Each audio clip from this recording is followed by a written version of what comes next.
పెట్టకూడదని ఏ గొమ్మ రాసి కవర్ చేసేస్తాడు. సరేలే, జరిగిందేదో జరిగింది, నా భక్తులే కదా, కూల్ బ్రో అని చిల్లయ్యే లోపు నన్ను పందిర్లో పెట్టి ముసుగు తీసి నాకన్నా పొడుగుండే సౌండ్ బాక్సులు 2 నా చెవులు పక్కన పెట్టి డీజే గణేష్ బ్రో అని చెప్పి నా పాటలను కూనీ చేస్తారు. సరేలే, పిల్లలు కదా, ఇప్పుడు కాకపోతే ఎప్పుడు ఎంజాయ్ చేస్తారు, కాసేపట్లో పూజ స్టార్ట్ చేస్తారని వెయిట్ చేస్తా ఉంటే ఆ 5 రూపాయల వ్రతకల్పన బుక్ చూస్తే ఎక్కడ లేని కోపం వస్తుంది. ఏరా, నాకు అర్థం కాదు, ఎన్ని సంవత్సరాల నుంచి నా పూజలు చేస్తున్నారు, ఒక్కడికి నా కథ గుర్తుండదేట్రా యాదవ్ వల్ల.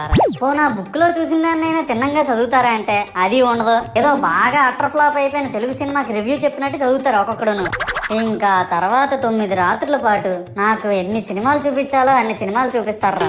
ఇందులో ఫన్నీ పార్ట్ ఏంటంటే నేను ఎన్ని బ్యాచ్లను చూస్తాను తెలుసా. ప్రతి వీధి పందిరి దగ్గరికి తిరుగుతూ నా విగ్రహాలకు రివ్యూ ఇచ్చే బ్యాచ్ ఒకటి, ప్రసాదాల కోసం ప్రతి పందిరి దగ్గరికి తిరిగే బ్యాచ్ ఇంకొకటి.